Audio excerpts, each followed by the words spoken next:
Donc d'abord, merci pour ce débat qui est éminemment salvateur, puisque pour le coup, j'adhère totalement à l'expression vraiment sublime de flash totalitaire dans lequel nous sommes, notamment sur cette question-là. Parce que ça permet de sortir des discours polarisants, des discours de mobilisation obligatoire, des discours binaires, pour, contre, avec moi, contre moi, voilà. Et alors, de ce point de vue-là, moi, j'entrerai par la dernière question auquel vous n'avez pas répondu. Sur la question, il y a quelque chose qui m'a interpellée. Alors moi, j'ai dévoré votre livre en 24 heures, et j'ai l'impression que chaque chapitre pourrait faire l'objet d'un livre. Ouais. Et moi, je suis un an de la retraite. Bah, vous l'avez fait en un mois, donc il y a 12 mois, vous pouvez facilement faire... alors, par rapport... Oui, il y a des choses qui m'ont... Alors, il y a beaucoup, évidemment, de constats que je partage. Et je dois dire, en fait, que ma difficulté a été, en fait, par rapport à la lecture de votre livre, d'être sans cesse ballottée entre l'approbation et puis après le fait d'être très dubitative sur un certain nombre donc, de points et de questions que vous abordez. Et d'ailleurs, c'était peut-être un début du livre. Le but du livre était de n'avoir plus aucun ami quand ça serait terminé. Non, ne vous inquiétez pas, je ne suis pas votre ennemi en tout cas. Alors, par contre, oui, c'est vrai que moi j'étais interpellée peut-être à certains moments, peut-être par 2 ou 3 notions. D'abord, c'est une question aussi sous forme oui, d'interrogation personnelle.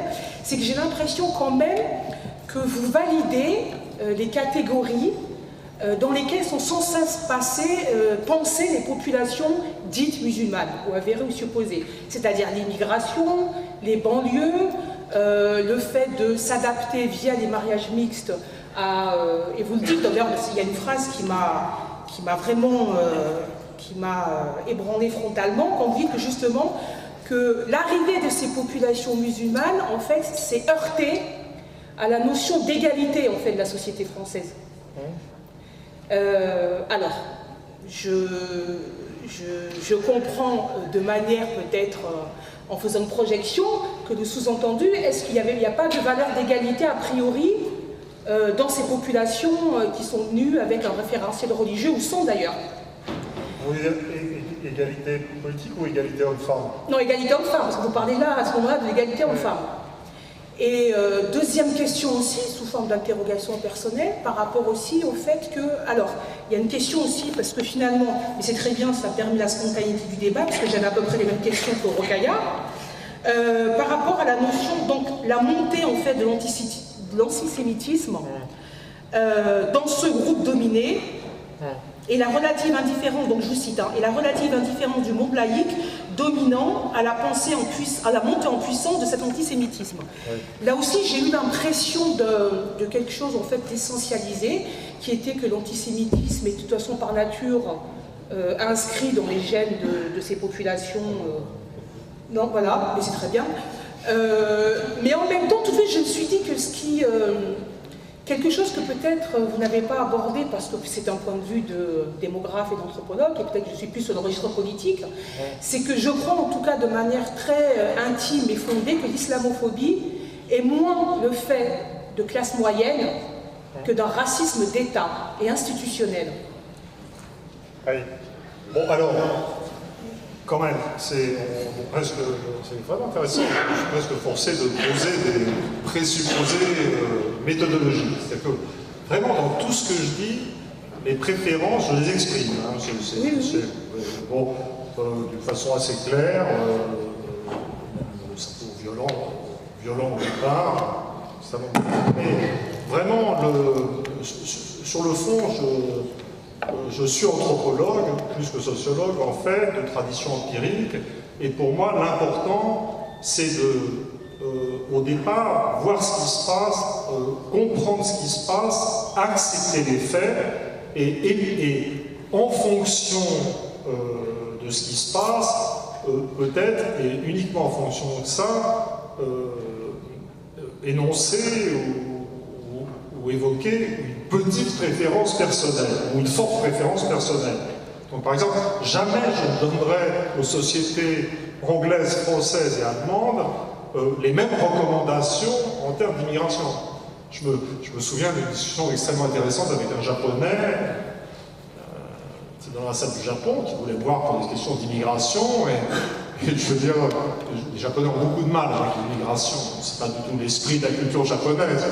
Et je disais, mais jamais je ne me permettrais de vous recommander le modèle français avec des taux de mariage mixte spontanément très élevés pour les populations de toutes les couleurs, etc.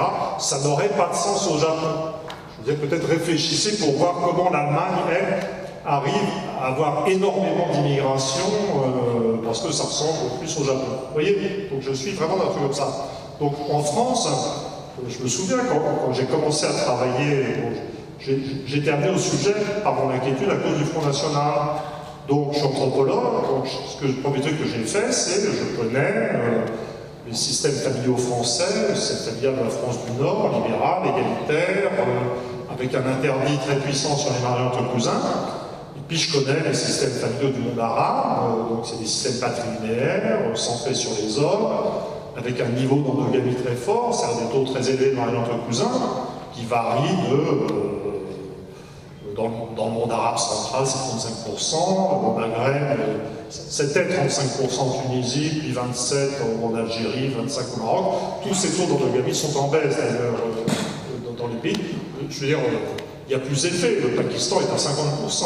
Hein, et en Angleterre, les immigrés pakistanais de Bradford gardent le taux de mariage entre cousins de 50%. Vous voyez, c'est le genre de truc, je dirais, que j'étudie. Du coup, je les étudie tellement que j'ai oublié quelle était la question. Mais quand je pars dans mon sujet... Alors, mais quand même, quand je dis, vous voyez le truc, donc je dis, qu'est-ce qui se passait dans le... J'avais comparé les trajectoires d'intégration, ce qui ne veut rien dire. Pour moi, le mot intégration ne veut rien dire, c'est n'importe où. Ça peut être la ségrégation, ça peut être l'assimilation. J'avais comparé des immigrés d'origine musulmane, je dis à dessein d'origine musulmane, j'avais pris les Pakistanais en Angleterre, les Turcs en Allemagne et les Algériens en France. Et donc je mesurais en deuxième génération des taux de mariage mixte extrêmement différents, une réislamisation dans des pays comme l'Angleterre et l'Allemagne, au contraire des niveaux de pratiques religieuses assez faibles en France, avec beaucoup de mariages mixtes. Et je disais, à l'époque c'était dur de... Vous voyez, j'étais un bon petit républicain, mais j'étais pas du tout sur du discours absolument angélique des multiculturalistes ou du droit à la différence qui disaient mais comment, il n'y a pas de problème. Je dis si, il y a une grosse différence quand même. Un système patrilinéaire endogame et un système bilatéral exogame ou nucléaire, bassin parisien, c'est pas du tout la même chose. Mais ce qui était frappant, c'est que, en fait, quand on comparait toutes ces sociétés, on avait vraiment l'impression que ce qui décidait de l'élévation ou non du mariage mixte, c'était la société d'accueil, en fait. C'était plutôt l'a priori, les hommes sont différents, ce qui était l'a priori anglais ou l'a priori allemand, qui menait à des taux de mariage mixte très bas, et l'a priori français, qui, en même temps qu'un vote Front National manifestant de l'hystérie idéologique, menait à des taux de mariage mixte assez élevés parce que les populations françaises n'ont pas en elles-mêmes le code culturel qui dit que les hommes sont différents et que si des gosses ont été ensemble dans des écoles, s'ils se connaissent, et à partir du moment où les enfants de population immigrée se mettent à parler français, ils se connaissent, etc., il y a des mariages mixtes, chose qui ne se produit pas au même degré. Et donc, je mesurais la toute-puissance de la société d'accueil. Et pour moi, c'était comme une découverte. Et donc, c'est pour ça que je suis très prudent dans mes recommandations et que je ne vais jamais dire il faut faire le contraire de ce que la dynamique propre de la société d'accueil suggère. Mais alors, au stade actuel, et donc c'est ce qui me menait, à l'époque du destin des immigrés, j'étais un républicain assez raide, hein. Vraiment, j'étais pas commode sur le foulard et ces trucs-là, j'étais vraiment... peut-être Bon, peut-être j'avais pas assez foiré mon existence personnelle et j'avais encore des principes, bon, et de raideur, et de, voilà. Mais là, et ça c'était une attitude qui pour moi correspondait à cette situation où le problème était l'arabophobie et où je pensais que les milieux populaires français devaient être rassurés sur le fait que les élites nationales prenaient en charge leur aspiration à l'assimilation, à l'égalitarisme et, je m'excuse de le dire, à la disparition à terme des cultures immigrées. Mais comme maintenant, je pense qu'on est dans autre chose, c'est-à-dire un délire propre aux classes moyennes qui sont plutôt dans une xénophobie différentialiste qui ne veut pas voir que les populations d'origine musulmane, en fait, s'intègrent pas si mal que ça, etc. Et à ce moment-là, je dis non, non, non, faut pas déconner. Vous voyez. Mais si je vous suis, alors si je comprends bien, c'est-à-dire qu'en fait, pardon, si je vous suis, et si je comprends bien donc, votre démonstration, est-ce que vous postulez que sur un mode d'assimilation des populations musulmanes, en fait, il n'y aura plus d'islamophobie quand il n'y aura plus de musulmans visibles, en fait? Non. Alors, je sais, moi aussi, je suis capable de... Non, c'est pas... comment dire, le modèle du bouquin est plus dans la nuance, c'est pour ça que c'est pour ça que je parle de la vision ancienne de la laïcité. Non, je vais vous dire non franchement, en fait. C'est pas nécessaire. C'est pas nécessaire. Non, non, c'est très intéressant. Et la preuve que c'est pas nécessaire, c'est que la France n'a jamais été comme ça. La laïcité française triomphante après la séparation de l'Église et l'État, j'ai dit, c'était 2 tiers de mécréants sceptiques, libres penseurs, ne se définant certes pas comme athées, mais vraiment en ayant vraiment plus rien à foutre de la religion. Et sur 1 tiers du territoire national, une église toute puissante. Je veux dire, avec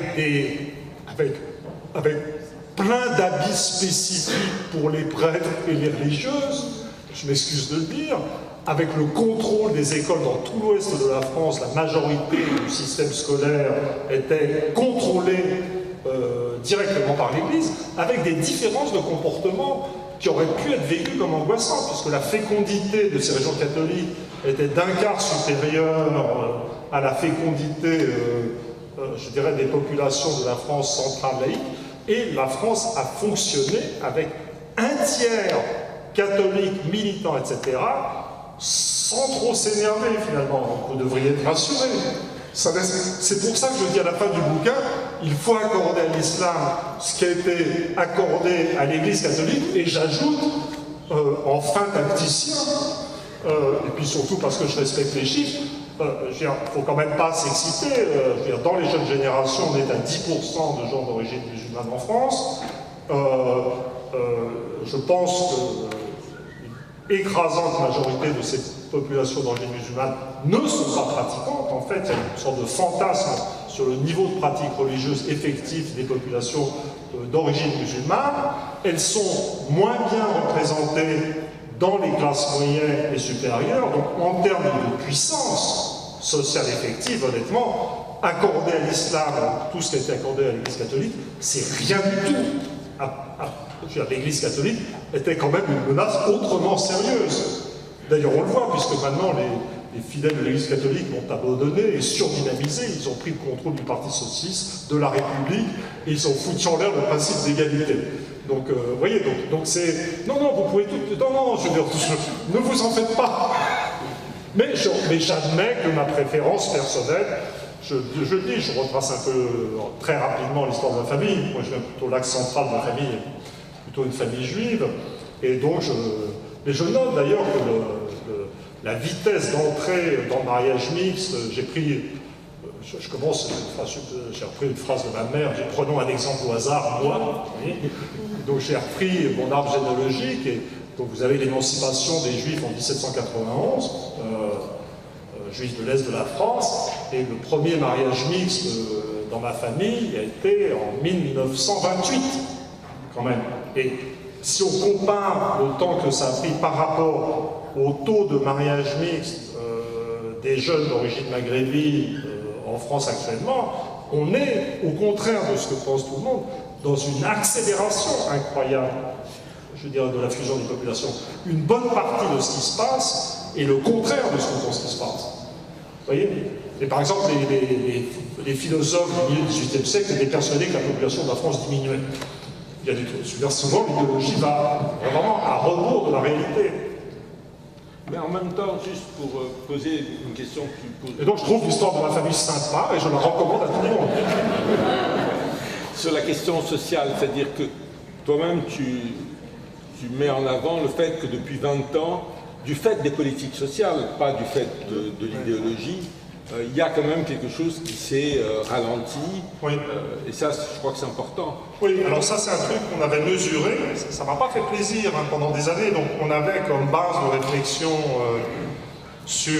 pour les mariages mixtes, quand j'avais fait le dessin d'immigrés, j'avais l'enquête INED-INSEE de 1992, et puis pendant de longues années, tout le monde a raconté n'importe quoi et je n'ai rien dit, et puis on a une autre enquête là, qui correspond aux années 2008-2009, donc les taux de mariage mixte restent à un niveau élevé, mais ça n'a pas augmenté, ils ont réussi à faire des chiffres qui ne sont pas strictement comparables, et donc on sent, comment dire, pas que ça coince, mais on ne sent pas un mécanisme en épanouissement harmonieux, on sent un truc de freinage. Et mon copain Lebras, dans le bouquin qu'on avait fait ensemble, le mystère français avant, avait noté que dans la période la plus récente, la dispersion des personnes d'origine maghrébine sur le territoire s'était ralentie. Il y avait même des phénomènes de reconcentration. Alors, le problème, c'est comment est-ce qu'on interprète ça? Donc, évidemment, dans le contexte actuel, vous allez avoir des centaines de pages de Figaro ou dans le coin pour interpréter en termes d'une volonté des populations musulmanes de se replier sur elles-mêmes, de rester autre chose en fait, d'être différentes en termes culturels, de rester, je dirais, dans un entre-soi, vers une différence. C'est marrant d'ailleurs pour moi de voir les gens censés appartenir aux élites commencer à parler de choses comme ça, alors qu'avant ils étaient dans il n'y a pas de problème, alors que moi avant je disais non mais je veux dire oui il y a des différences culturelles en fait, c'est pas si simple que ça avec ces systèmes familiaux, et là je crois qu'on a un temps de retard, c'est-à-dire que les différences culturelles objectives, plus liées à mon avis à des systèmes de mœurs, systèmes familiaux qu'à la religion, étaient quelque chose qui était tout à fait réel dans les années 80 ou précédentes d'ailleurs, mais vraiment je pense que dans la période récente, on n'a pas besoin d'anthropologie, on n'a pas besoin d'une réflexion religieuse à se mettre à comparer des sourates du Coran pour se raconter que l'islam est un truc terrible qui résiste à toutes les modernités, etc. Je veux dire, l'échec absolu de toutes les politiques économiques françaises, la réalisation d'une société totalement cinglée qui considère que 10% de chômage est normal, suffit tout à fait à expliquer les phénomènes de recristallisation ou de fixation des gens là où ils sont, en fait. Phénomène d'ailleurs qui se produit à tous les niveaux et dans tous les secteurs de la société.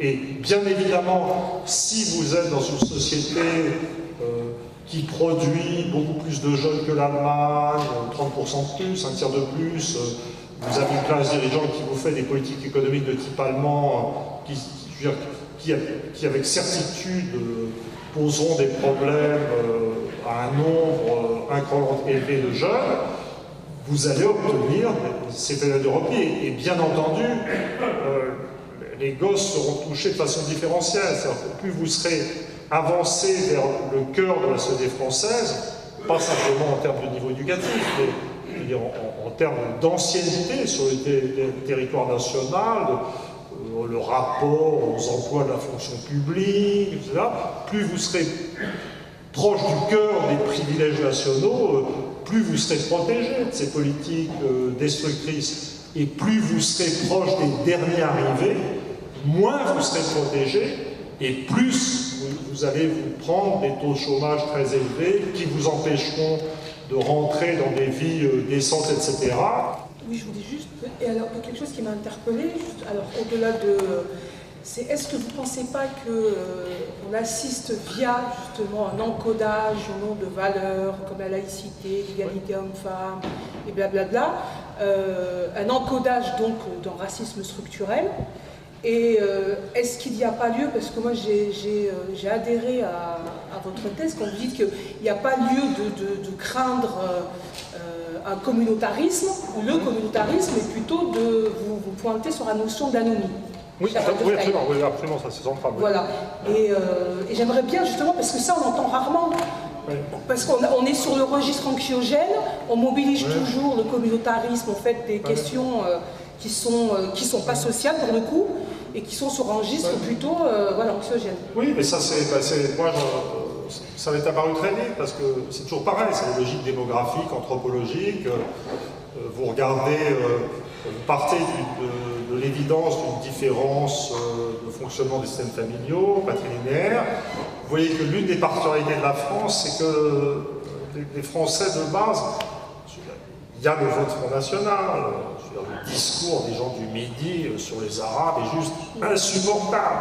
Mais il y a aussi une réalité des faits, c'est une très faible résistance au mariage mixte, et en fait, dans ces écoles, une incapacité des parents à prendre des concepts raciaux ou ethniques au sérieux qui fait que les gosses jouent ensemble, donc les valeurs françaises, les habitudes françaises, en fait, sont passées extrêmement vite dans les populations d'origine immigrée, et en pratique, ce qu'on constate, c'est une désintégration de la famille maghrébine, en fait, en France.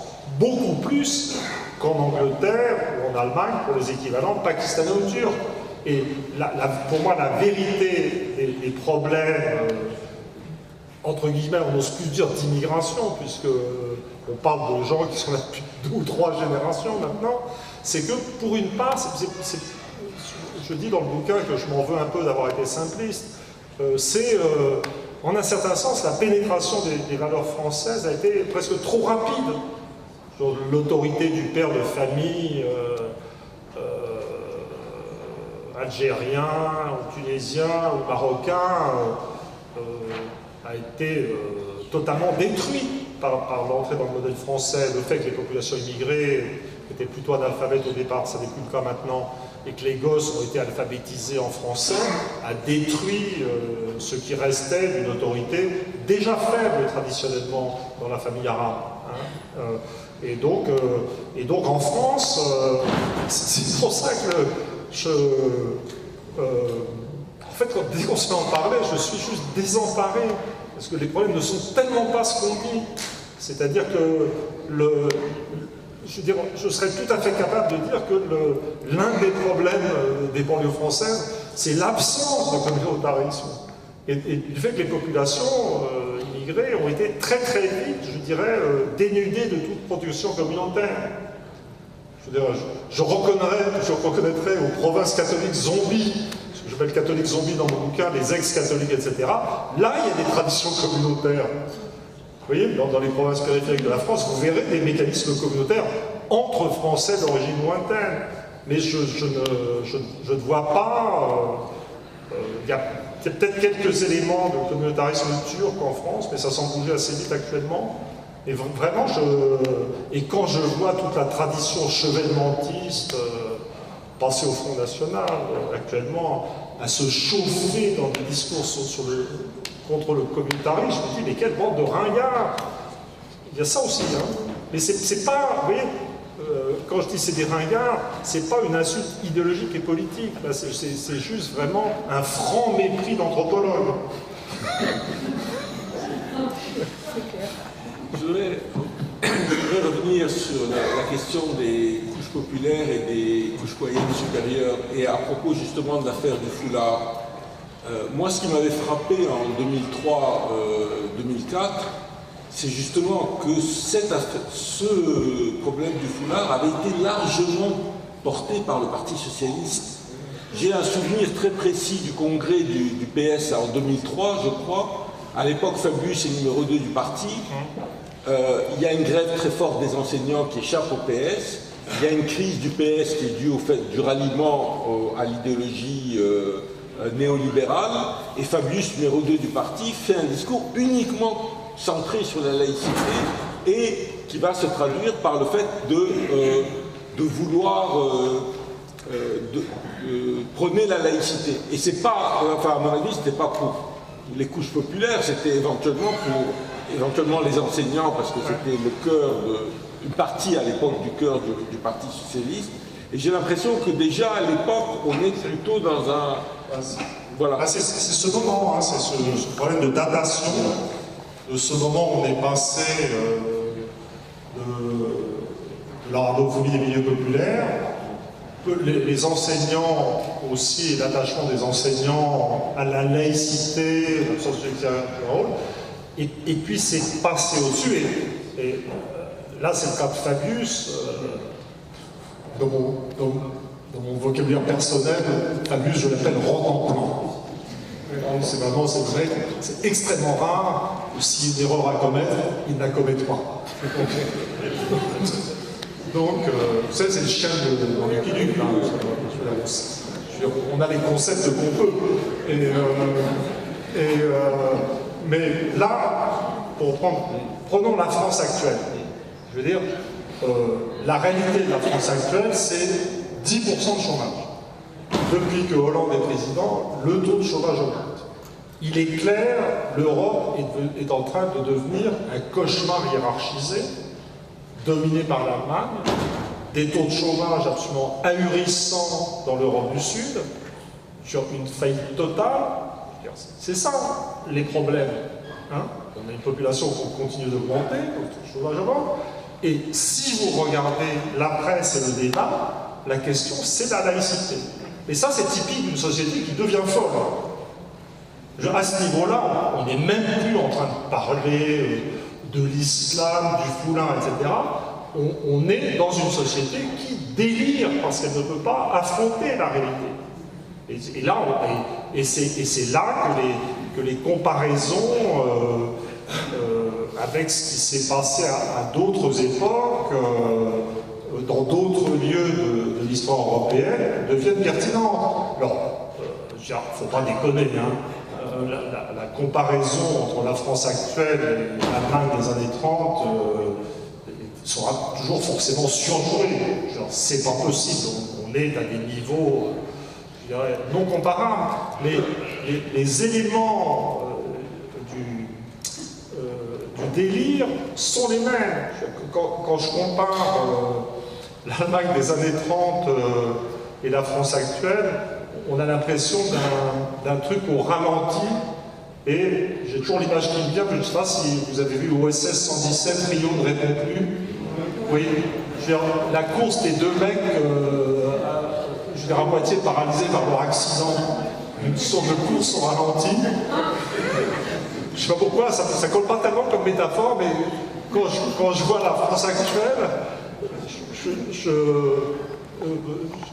je vois une espèce de pays qui fait très lentement, qui est une sorte de truc qui quand même rappelle beaucoup ce qui est fait très rapidement en Allemagne dans les années 30. Regardez, ce que vous aviez, ce qui s'est passé en Allemagne dans les années 30, alors tout le monde à la crise de 29, ça c'est ce qu'on apprend à l'école, la montée des taux de chômage, tout le monde a le souvenir de la Première Guerre mondiale et ses traumatismes.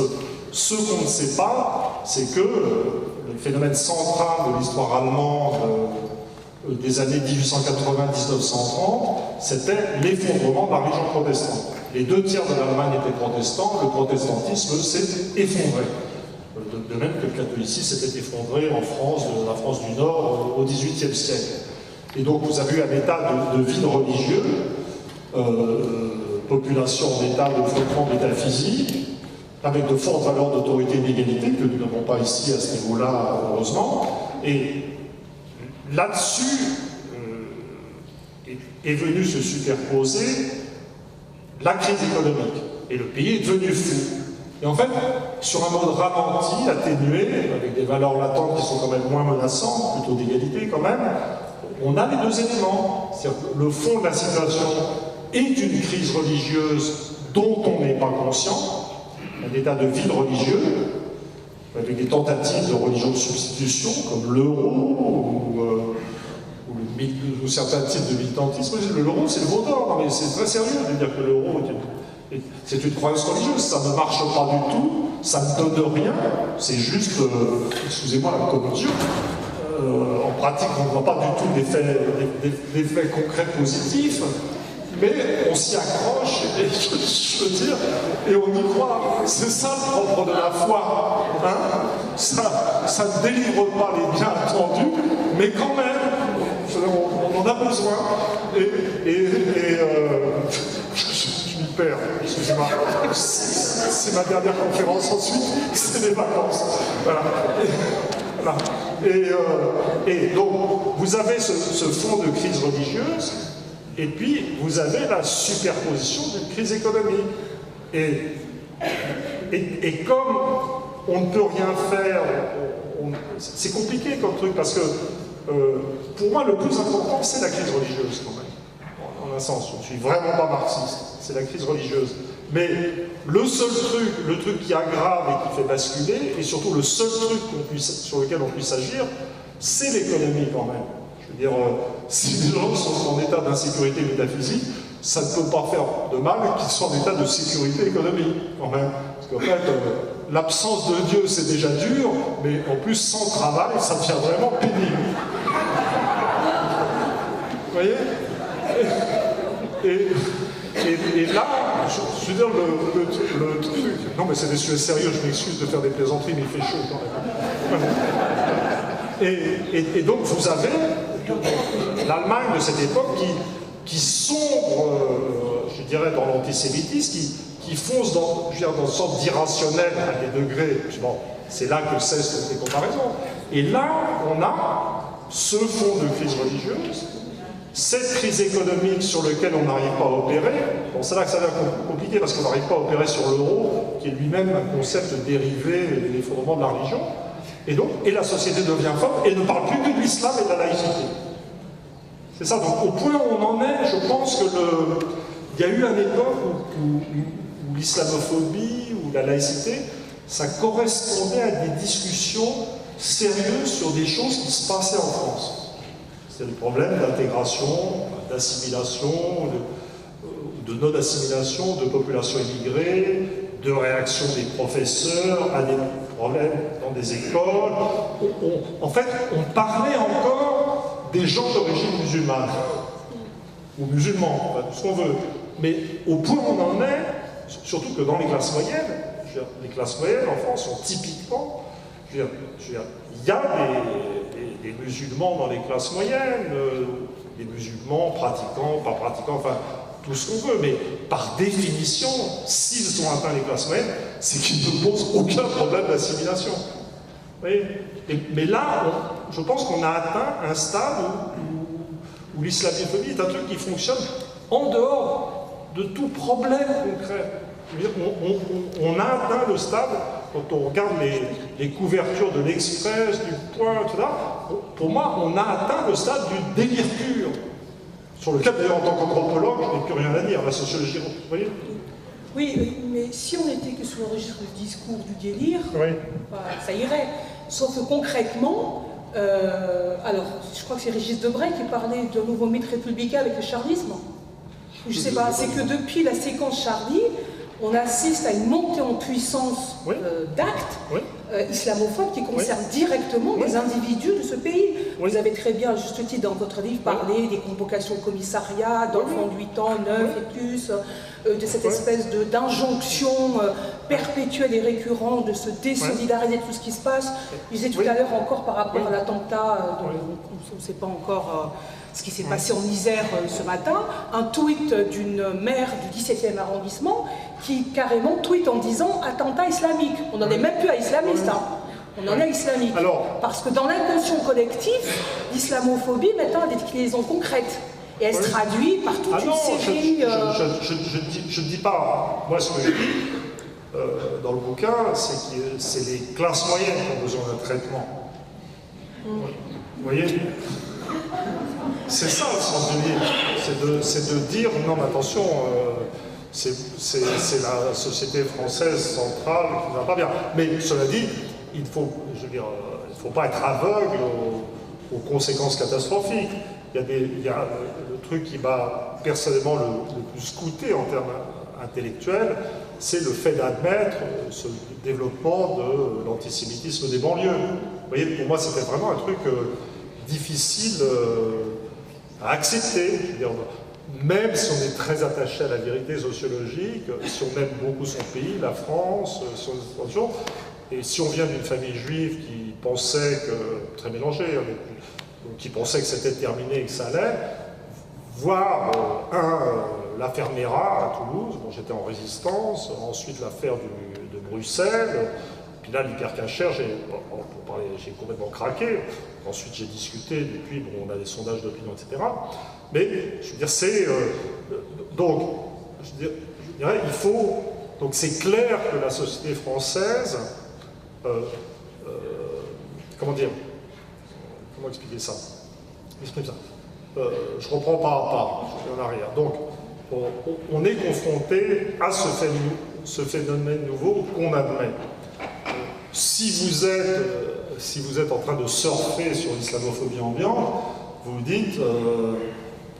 alors donc, si vous êtes un naïf qui ne veut pas voir, vous dites non, ça n'existe pas, vous refusez de voir la réalité, et là, il n'y a aucun problème, hein, c'est quand même le plus sûr. Si on veut être tranquille psychologiquement, de ne pas regarder la réalité. Mais si vous surfez sur l'islamophobie ambiante, vous dites « Ah ben, une preuve de plus de ce que l'islam est maléfique, etc.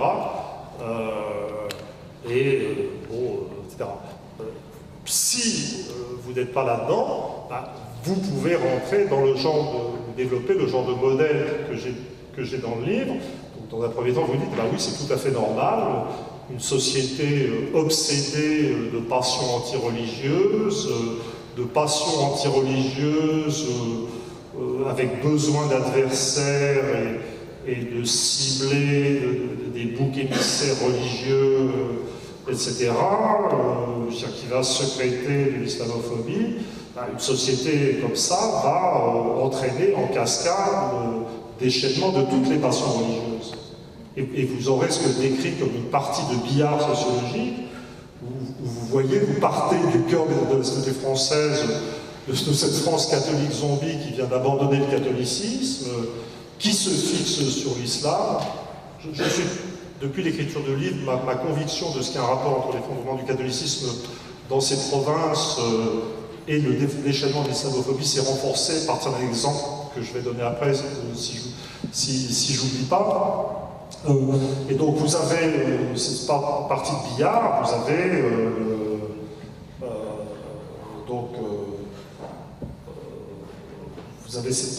vous avez une classe moyenne égoïste qui abandonne son monde populaire français, qui entretient dans les milieux populaires de l'arabophobie, vous avez l'islamisme des classes moyennes, et vous avez en bout de chaîne, et sans rentrer dans les détails, vous aurez l'antisémitisme des banlieues. Mais c'est une séquence complète. Alors, je trouve que ce qui est intéressant, c'est qu'une fois qu'on a compris que toute montée en puissance de l'islamophobie aboutira mécaniquement à une montée en puissance de l'antisémitisme, on peut se demander ce que font vraiment les gens qui encouragent l'islamophobie. Et si l'antisémitisme les gêne tellement. Vous voyez, et si vous avez ciblé, si vous avez commencé à poser des questions sur le rapport qui existe entre l'islamophobie des classes moyennes et l'antisémitisme des classes moyennes d'avant-guerre, ça devient rudement inquiétant. Mais vraiment, je veux dire, là, c'est un domaine dans lequel il ne faudrait pas... Vous voyez, si je sortais de mon rôle de type qui fait de l'analyse, qui lâche quelques boules puantes, et puis qui ensuite repart à ses recherches, etc. Si j'étais vraiment de tempérament militant, j'essaierais de structurer la réflexion des gens dans les milieux associatifs concernés sur cette interaction perverse de l'islamophobie et de l'antisémitisme en disant où sont les vraies culpabilités. Et ça me paraît stratégiquement très important. Et l'anecdote ?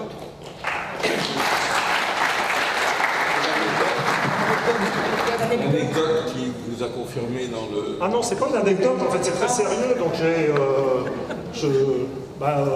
dans toute cette période douloureuse où tous les jours j'étais insulté dans la presse par des journalistes ignares, j'étais soutenu par des mails extrêmement sympas de gens qui, à ma grande surprise, n'étaient pas fondamentalement des gens d'origine maghrébine. Je sais pas, moi, à l'époque où je demandais la démission de Sarkozy, j'étais habitué à être félicité par des mecs d'origine maghrébine, enfin des mecs qui me ressemblent en fait. Voilà. Non. Et donc je m'attendais plutôt à ça, parce que le livre est quand même, le livre est quand même plutôt sympa pour l'islam, même si je suis un assimilationniste, même si je n'ai pas molli sur le foulard à l'école. Voilà. Bon, j'ai eu quelques lettres comme ça, mais en fait, ce qui m'a le plus surpris, j'ai reçu des centaines de mails, c'est que en majorité, c'est des jeunes diplômés du supérieur, tout ce qu'il y a de plus français.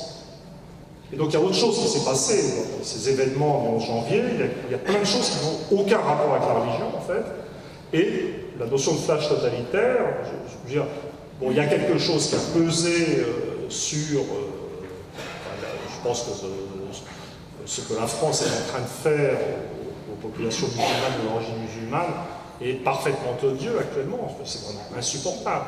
On devrait avoir honte. Mais il n'y a pas que ça. Et en fait, là, une sorte de la chape de plomb est tombée aussi sur une bonne partie de la population française. Alors, et donc, un correspondant du Québec, lui-même n'avait pas été touché, a attiré mon attention sur le développement de l'islamophobie dans le Parti québécois. Ça, c'est hyper intéressant pour moi, parce que le Québec, donc dans le bouquin, j'ai le concept de catholicisme zombie, c'est-à-dire ces régions périphériques qui viennent d'abandonner le catholicisme, qui ont surmanifesté 2 fois plus que les régions laïques centrales. Mais il faut savoir que le Québec, c'est l'essence du catholicisme zombie.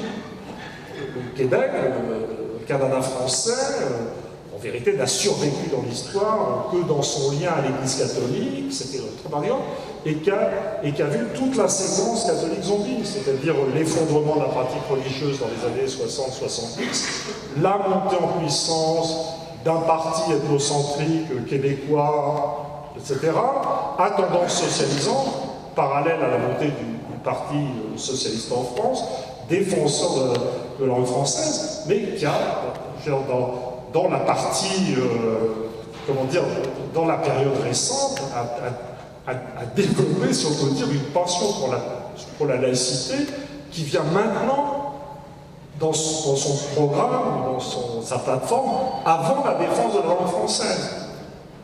Il y a eu quelques incidents au Canada, mais honnêtement, le Canada n'est pas un pays menacé de submersion par le monde musulman. C'est le moins qu'on puisse dire. Donc il y a quelque chose de chimiquement pur. Et puis là, on n'est pas emmerdé par l'existence d'une France centrale, libérale, égalitaire, déchristianisée. On a une population francophone qui était catholique. Donc là-bas, maintenant, ils ont le concept de catho-laïcité.